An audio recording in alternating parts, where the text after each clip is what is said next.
봄이 가득한 계절, 시인 이혜인의 봄인사라고 하는 글을 제가 받았습니다. 새소리를 들으며 새처럼 가벼운 마음으로 봄인사 드립니다. 계절의 겨울, 마음의 겨울, 겨울을 견디느라 수고 많으셨습니다. 까치가 나무 꼭대기에 집 짓는 걸 보며 다시 시작하자, 높이 올라가자, 절망으로 내려가고 싶을 때, 우울하고 가라앉고 싶을 때, 모든 일을 골고루 비추어주는 봄 햇살에 언 마음을 녹이며 당신께 인사를 전합니다. 햇살이야말로 우리를 향한 사랑의 인사입니다. 오늘은 하나님 앞에 예배하는 시간이면서도 우리 교회의 세 분의 장로님 은퇴 찬하의 시간입니다. 밝은 햇살로 찾아오시는 하나님의 사랑의 인사가 우리들의 언 마음들을 녹이고 하나님을 찬양하며 예배하는 이 한 시간이 되어주시기를 바랍니다. 오늘 성경의 말씀은 시편입니다. 시편 95편의 말씀은 우리가 하나님을 찬양하는 시인데 두 개의 큰 단락으로 나누어져 있습니다. 이 말씀은 우리가 하나님을 어떻게 예배해야 되는지, 아니 예배 받길 원하시는 하나님은 우리에게 무엇을 원하시는지 오늘 말씀을 통하여 나누려고 합니다. 첫째, 1절 5절까지 말씀은 여호와를 하나님을 찬양하라고 말합니다. 우리 한번 성경 찾아봅시다. 95편 1절과 2절 말씀 시작. 오라 우리가 여호와께 노래하며 우리의 구원의 반석을 향하여 즐거이 외치자. 우리가 감사함으로 그 앞에 나아가며 시를 지어 즐거이 그를 노래하자. 이 말씀은 우리가 어떻게 하나님 앞에 나아가야 되는가를 말씀하고 있죠. 첫 마디가 뭐라고 말합니까? 여호와께 노래하되 즐거이 외치라, 그렇게 말씀했습니다.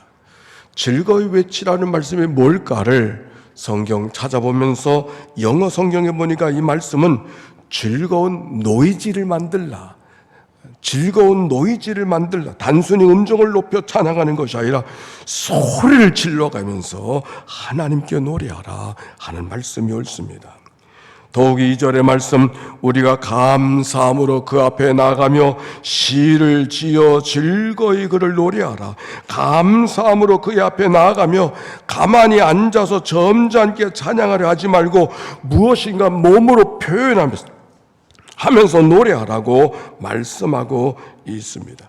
특별히 감사함으로 그 앞에 나아가며, 주의 말씀을 기억합니까? 빌립보에서의 말씀, 너희들이 기도할 때 너희의 모든 기도와 간구를 감사함으로 하나님께 아뢰라고, 기도할 때도 감사를 말씀해 주셨는데 우리가 하나님 앞에 찬양할 때도 감사함으로 하나님 앞에 나아가며, 우리의 노랫가락이 언제 찬양이 될 수 있을까? 감사가 담겨 있을 때, 아름다운 하모니가 될 때 찬양이 아니라 우리의 노래 속에 감사가 담겨 있을 때, 그것이 바로 하나님을 찬양할 수 있음을 말씀하고 있어요. 시를 지어 즐거이 그의 앞에 노래하되, 시를 지으라는 말씀은 그저 되는 대로 소리 지르는 대로 노래가 되는 대로 하는 것이 아니라 하나님 앞에 왜 찬양해야 되는지, 무엇에 감사해야 되는지를 생각하고 그를 높여드릴 때 하나님께서 그 찬양을 받으신다 하는 말씀이 옳습니다. 찬양이라는 말씀을 할 때 두 가지 그림 언어가 제 가운데 생각이 납니다. 하나는 흑인들의 찬양입니다. 여러분 옛날 영화 가운데 시스터 액트라는 영화 보신 적이 있나요? 거기 우피 골드버거라는 흑인 배우가 열심히 하나님을 찬양하는데 목소리만 찬양하지 않고 온몸을 흔들어가면서 소리를 질러대며 하나님을 찬송했던 그 그림 말입니다. 오늘 여기 찬송이 그런 찬송을 말하고 있어요. 또 하나는 호주 힐송 처치의 찬송입니다. 그들의 찬송은 늘 벙벙 뛰면서 찬송해요. 그런 찬송 보신 적이요? 제가 시카고의 어느 교회 갔다가 마치 온 교회가 그 찬양을 부르고 있는 것을 보면 찬양들만 뛰는 것이 아니라 온 회중이 함께 뛰어서, 너도 그 속에 있으니까 함께 뛰어봤는데 뛰는 일이 보통 일이 아니더라고요. 숨이 차가지고 뛸 수가 없어요. 흉내를 낼 수가 없어요. 근데 저 사람들은 어떻게 하루 종일이나 이제 예배 전체를 이렇게 뛰면서 찬송할 수 있을까? 그런데 오늘 찬송해 보니까 너희들이 그렇게 하나님 앞에 찬송하라 그렇게 말씀합니다. 잃어버린 법궤가 돌아올 때 하나님을 찬송하던 다윗의 모습을 기억합니다. 자기의 바지춤이 내려가는 것도 잊어버린 채 모른 채 하나님을 향하여 찬송했던 그 다윗의 모습이 오늘 여기 성경 시인이 우리에게 가르쳐 주시는 찬송의 모습입니다. 그런데 그가 감사함으로 하나님 앞에 나아가며 감사한다. 어떤 일이 좋은 일이 있을 때 우리는 감사하며 특별히 기적 같은 일을 만들게 되어졌을 때 우리는 더 크게 감사할 수 있을 것입니다. 그런데 여러분, 기적이라고 하는 게 뭘까요? 기적은 기대하지 않았던 어떤 일을 경험하고 예상치 못한 일을 만날 때 기적이라고 이야기합니다. 지난 주간에 오규훈 교수라고 하는 사람의 생활 수도사가 살아가는 하루의 기적이라고 하는 책을 제가 접하게 되었어요. 생활 수도사로 사는 하루의 기적. 그가 이런 말을 적어놨습니다. 사람들은 때때로 어떤 기대하지 않았던 우연한 일을 바라보고 기적이라고 이야기하지만 우리의 인류의 역사가 기대한 대로 역사가 아니라 늘 기대하지 못한 일들의 역사가 나타나는데 그 일들은 우리가 다 지나쳐버리고 있는 것이 아닌가. 저는 이 말씀이 오늘 이 아침에도 생각해서 저는 오늘 이 아침에 햇살이 반짝반짝 빛나는 아침으로 기대하고 말씀을 준비했어요. 그러나 햇살이 다가오는 것이 아니라 봄비가 오잖아요. 이게 이 아침 분위기에서 우리들의 모든 삶이 기대한 대로 삶이 아니라 기대하지 못한 것들이 마구 쏟아지는 삶이 하루하루의 삶인데, 신비한 것이 기적이 아닌 것이 특별한 그 기적이 아니라 오늘 여전히 우리가 여기 하나님을 찬양하고 있음이 기적이라는 말씀이에요. 엊그저께가 동일본 쓰나미가 있었던 그런 기념일이라고 말합니다. 지진의 소식을 듣습니다. 어느 순간 전쟁과 테러의 소식을 듣습니다. 화재와 산불의 소식을 듣습니다. 한 학자는 백두산에 화산이 터질 확률이 100%라고 말합니다. 언제 터질지 모르니. 우리가 그 속에서 우리가 여전히 하나님 앞에 예배하고 있다고 하는 게 기적이라고 하는 말씀이죠. 사건, 사고만이 아닙니다. 우리가 살아가는 삶의 인생의 여정 속에서도 순간순간 인생을 포기하고 싶은 충동질적인 여러 가지 삶의 경우들이 있었지만 그 모든 일들을 다 지나치고 오늘 여전히 하나님 앞에 나와 예배할 수 있다고 하는 게 하나님이 허락하신 기적이 아닌가요? 그러기에 시인은 찬양합니다. 주님은 크신 하나님이시요 모든 신들보다 뛰어나신 왕이시로다. 같이 시작.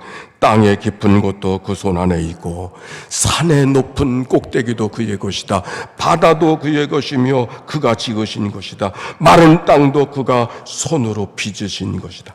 하나님이 시인에게 무엇을 해주셨기 때문에 찬양이 아니라 하나님이 하나님 되심을 찬양하고 있는 이 시인의 고백, 감사도 마찬가지입니다. 내 손 안에 무엇이 주어져서 감사가 아니라 오늘도 하나님의 길리움을 받고 있다고 하는 것 속에 하나님 앞에 감사하고 있는 이 시인의 고백.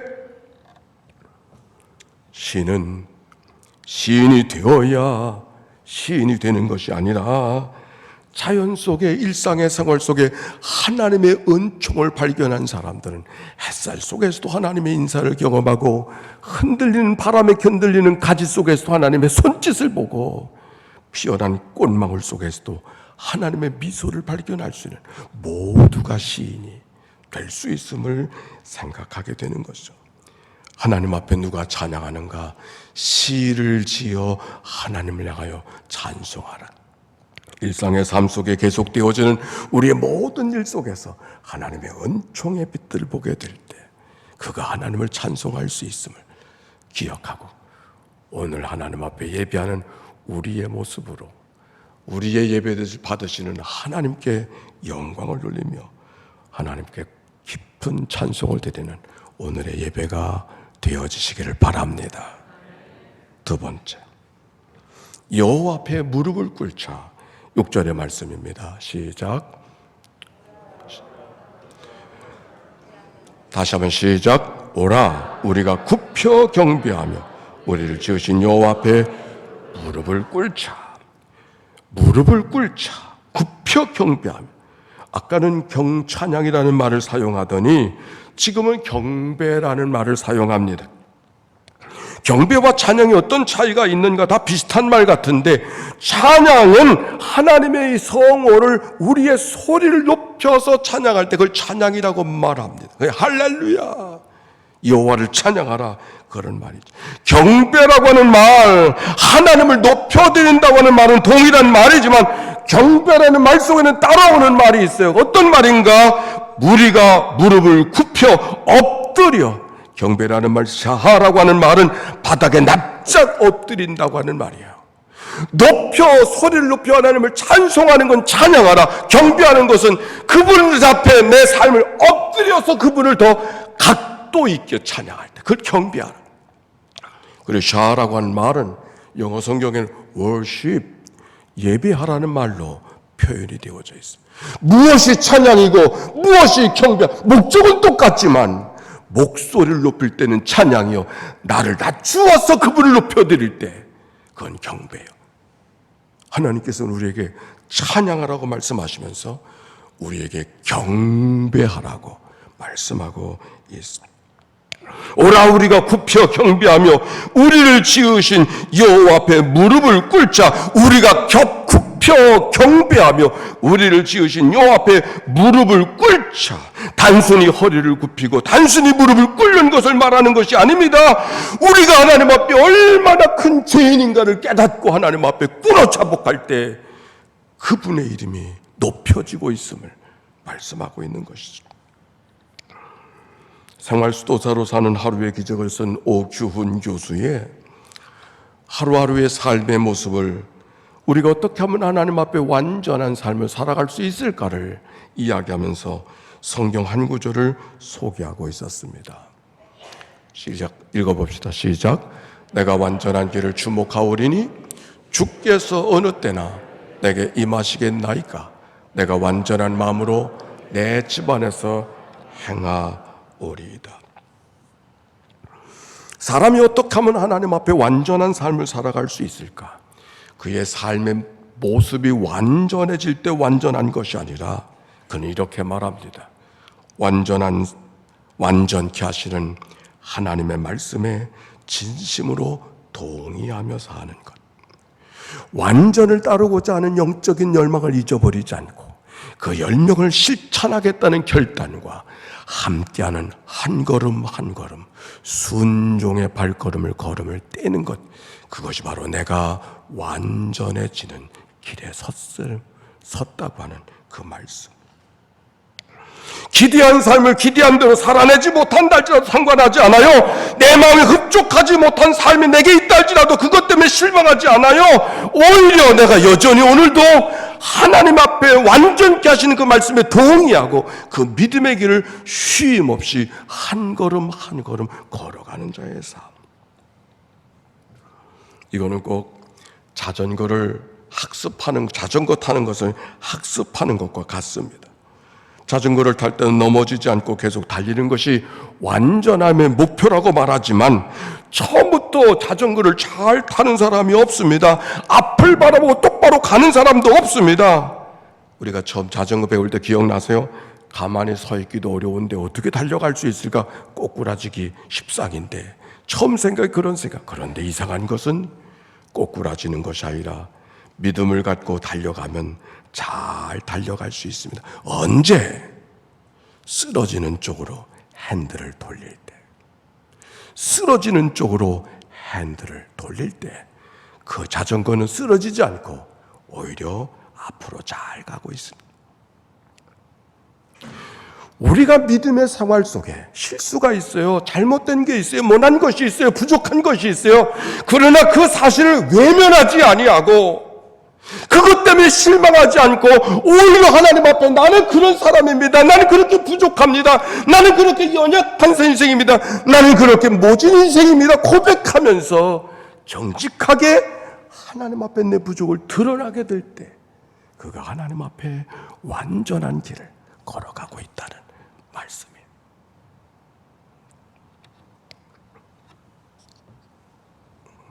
우리가 굽혀 경배하며 여호와 앞에 무릎을 꿇자 실수 없는 삶을 살아가는 것이 아니라 실수할지라도 실수를 외면하지 아니하고 오히려 하나님 앞에 자신의 연약함을 드러내는 삶, 하루하루의 삶이 시작할 때마다 그렇게 연약함을 드러낼 수 있음을 감사하고 내 부족을 하나님 앞에 드러낼 수 있음을 감사하고 한 걸음 한 걸음 걸어갈 때 하나님이 그를 온전케 하시는 삶의 여정으로 붙들어 주신다는 말씀이에요.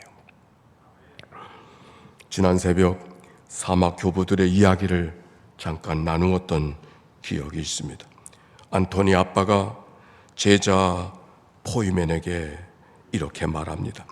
사람이 할 수 있는 가장 위대한 일은 자기 잘못을 하나님 앞에 내려놓는 일이고 사람이 할 수 있는 최고의 위대한 일은 뭐 다른 게 아니라 자기의 잘못을, 자기의 추한 모습을, 자기의 연약한 모습을 하나님 앞에 드러내는 일이고 숨 쉬는 마지막 순간까지 세상 여러 가지 유혹들, 나를 넘어뜨리는 유혹들이 언제든지 있을 것을 예상하고 잊어버리지 않고 살아가는 것이 가장 위대한 인생이라고.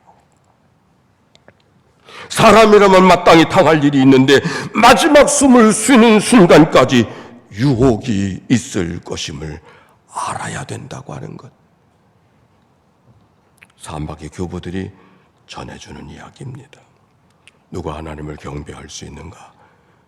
완전한 삶이 아니라 실수 없는 삶이 아니라 하나님 앞에 우리의 죄와 우리의 연약함과 우리의 체면 없음을 하나님 앞에 인정하고 겸손히 머리를 조아리고 허리를 굽히고 무릎을 꿇을 수 있을 때 하나님을 예배하는 자가 되는 것이고 하나님이 그를 기뻐 받으실 줄로 믿습니다. 그러기에 시인은 하나님을 경배하라고 해서 자기의 의로운 자랑거리를 늘어놓지 않았어요. 허리를 굽히고 무릎을 꿇으면서 했던 말 7절 시작. 그는 우리의 하나님이시요 우리는 그가 기르시는 백성이요 그의 손이 돌보시는 양이기 때문에 내가 하나님을 찬송하고 내가 하나님 앞에 경배하고 있으면 내가 특별한 사람이 되었기 때문이 아니라 그가 우리 하나님이시고 나는 그분이 길러주시는 양이요 백성이기 때문입니다. 찬양의 이유가 내 안에 있지 않아요. 그분께 있고 내 부족함이 있지만 여전히 하나님이 나를 길러주시고 여전히 나를 돌봐주시고 넘어진 자를 일으켜주시는 하나님의 은총이 그의 큰 손 속에 있음을 믿기에 오늘도 그 믿음을 갖고 하나님을 향하여 걸어가는 것이죠. 오늘도 그 마음을, 이 시인의 마음을 내 안에 담아 하나님을 높이 찬송하고 경배하는 시간이 되시기를 바랍니다. 세 번째, 안식으로의 초대. 오늘 찬양하는 자에게, 경배하는 주에게 주시는 마지막 말씀 10절의 말씀에 다 같이 시작. 내가 40년 동안 그 세도로 말미암아 근심하여 이르기를 그들은 마음이 미혹된 백성이라 내 길을 알지 못한다 하였도다. 그들의 마음이 미혹된 백성이라 내 길을 알지 못한다는 말씀. 내가 너희들이 원하는 길이 있는데 너희들의 마음이 미혹되어져서 내가 원하는 그 길을 너희가 따라오지 못하고 있다고 하는 이 말씀. 하나님이 우리들이 원하시는 길이 도대체 뭘까? 그 다음 구절에 있어요. 11절 말씀에 시작. 그러므로 내가 노하여 맹세하기를 그들은 내 안식에 들어오지 못하리라 하였도다. 내 안식에 들어오지 못하리. 이 말씀은 거꾸로 내가 너희들에게 주기를 원하는 건 안식이라고 하는 말씀이죠.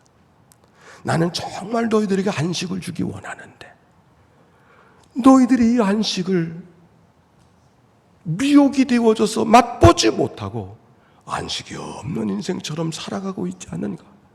내가 정말 너에게 주기 원하는 것, 너희들의 노래도 아니고 너희들의 찬송도 아니고 너희들의 다른 몸짓이 아니다. 정말 내가 너희들의 주고 원하는 것은 안식을 너희들이 갖기를 원하노라.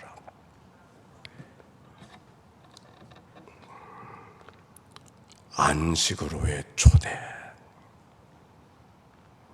우리는 이미 알고 있습니다. 천하 만물을 창조하신 하나님의 창조의 마지막이 무엇이었는지.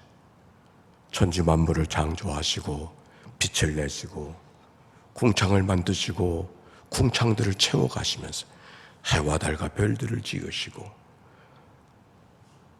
땅의 식물을 내시고 새와 바다의 물고기로 생물들을 채우시고 짐승을 채우시고 마지막 날 사람을 지으신 하나님께서, 그리고 마지막에 허락하신 하나님의 창조의 마지막 이야기, 안식의 이야기.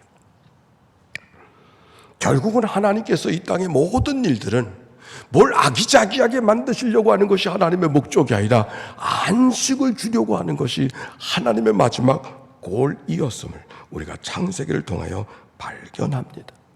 농부가 씨를 뿌리고 가을에 열매를 거두듯이 인생이 살고 마지막에 얻을 수 있는 참된 복은 다른 게 아니고 안식이 하나님이 허락하신 참된 복이라고 하는 말씀.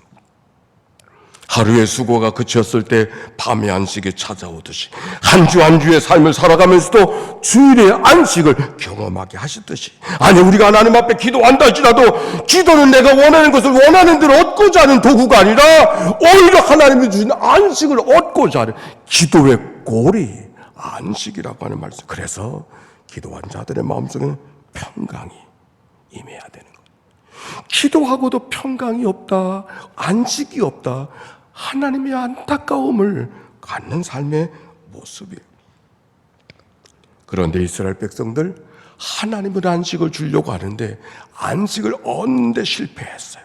오늘 성경은 이렇게 말하고 있어요. 시편 95편 7절 하반절과 8절에 보니까 너희가 오늘 그의 음성을 듣거든 너희는 무리바의 소와 같이 광야의 맞사와 같이 지냈던 일 같이 너희들의 마음을 완악하게 하지 말라. 하나님의 말씀에 순종하지 아니고 다투고 분노해서 하나님의 말씀은 하나님의 말씀이고 말씀이 말씀으로 들려지지 않아. 그래서 마음이 요동쳐서 하나님의 허락한 안식을 취하지 못하는 일들을 말입니다. 새 번역에는 완악이라는 말이 완고하게 했다, 고집 부리고 있다, 그렇게 말하고 있어요. 무리바에서 마사에서 어떤 일이 있었는가는 민수기 14장의 말씀 속에 기록이 되어져 있어요. 하나님이 허락하신 여러 가지 역사와 기적을 보면서도 10번이나 나를 시험하고 내 목소리를 청중하니 했던 그 사람들, 그게 마사의 백성들이고 무리바의 백성들이었었어요. 히브리서 4장 읽어보면 이 민수기 14장의 사건을 다시 리바이벌 반복하면서 우리가 살아가면서 애굽 광야 속에 있던 그 백성들의 그 잘못을 똑같이 범하고 있음을 히브리서 4장에 표현합니다. 히브리서 4장 11절 읽어봅시다. 시작. 그러므로 우리가 저 안식에 들어가기 힘쓸지 이는 누구든지 저 순종하지 아니한 본에 빠지지. 광야 속에 하나님의 말씀에 순종하지 않아서 하나님이 허락하신 안식을 취하지 못한 그 백성들 닮지 말고 안식에 들어가기를 힘쓸지니 이는 누구든지 순종하지 아니하는 본을 빠지지 않게 하려 함이라.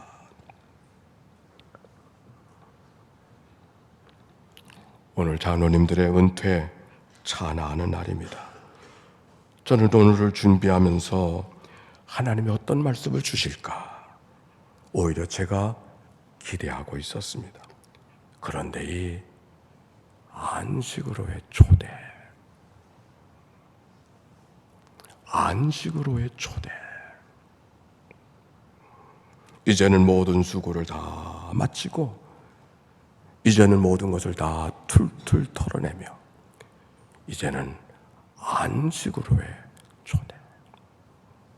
지나간 일들을 끝내고 마치는 것이 아니라 오히려 하나님께서 정말 허락하길 원하시는 그 안식을 향하여 초대받고 있다고 하는 것.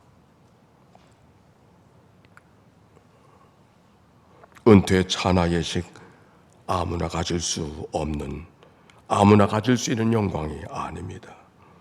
베드로전서 5장 4절, 목자장이 나타나실 때 시들지 아니하는 영광의 멸관을 얻으리라.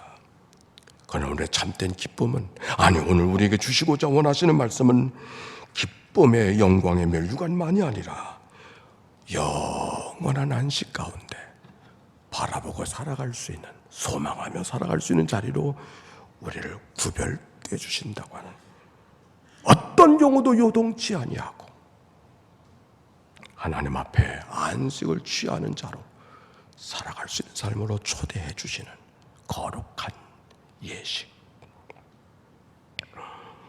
우리는 이미 창세기를 통해서 배웠습니다. 인류의 위대한 역사를 전하던 창세기 역사, 때가 되면 등장하는 여러 사람들의 이야기를 읽어가면서 그들의 삶은 점점 더 특별한 사람이 되어지는 것이 아니라 오히려 하나님 앞에 돌아가는 나그네였을 뿐이라고 하는 창세기 복음을 우리가 기억합니다. 아브라함도, 이삭도, 야곱도, 요셉도 동일하였습니다. 아니 창세기 위대한 역사, 인류의 가장 위대한 족적을 만드는 창세기가 어찌 나그네인 것을 이야기하고 있는가? 좀 더 다른 이야기를 해야 되는가? 아니 그렇게 되어지기를 기대하고 창세기를 읽었지만 창세기의 마지막 결론은 인생은 나그네야. 어찌 그런 일이 있겠는가가 아니라 오히려 안식이 하나님이 허락하신 최고의 분복이요, 그 안식이 우리가 하나님 앞에 기대하는 최고의 소망이라고 하는 말씀이, 축복이라는 말씀이 창세기가 전하는 복음인 것이죠. 사막에서 수도를 하는 한 형제가 포에멘 아빠, 남자를 아빠라 그러고 여자 수석을 암마 이렇게 말합니다. 이 아빠를 향하여서 물었습니다. 제가 무엇을 해야 될까요? 어떻게 돌을 닦아야 될까요? 이렇게 묻는 거죠. 성자가 말합니다. 아브라함이 약속의 땅에 들어갔을 때 자기 매장지부터 샀습니다. 그런데 아브라함은 그 무덤으로 인해서 하나님이 약속하신 땅을 유업으로 얻었습니다. 얻고자 하는 땅을 얻지 못했지만 매장지를 얻게 되어졌던 것, 그가 땅을 유업으로 얻는 징검다리가 되었음을 말씀하고 있는 거예요. 형제가 다시 물었으면 무덤이 뭡니까? 성자가 말했습니다. 무덤, 그건 인생을 살아가면서 눈물과 참회의 장소가 무덤이지. 자기의 인생을 늘 되돌아보고 하나님 앞에 내 삶이 제대로 걸어가고 있는가를 되돌아보는 자리가 그 무덤가, 그 무덤 앞에 설 수 있는 그들이었기에 하나님이 허락하신 약속의 유업을 넉넉히 받아 살았음을 성경이 말하고 있어요.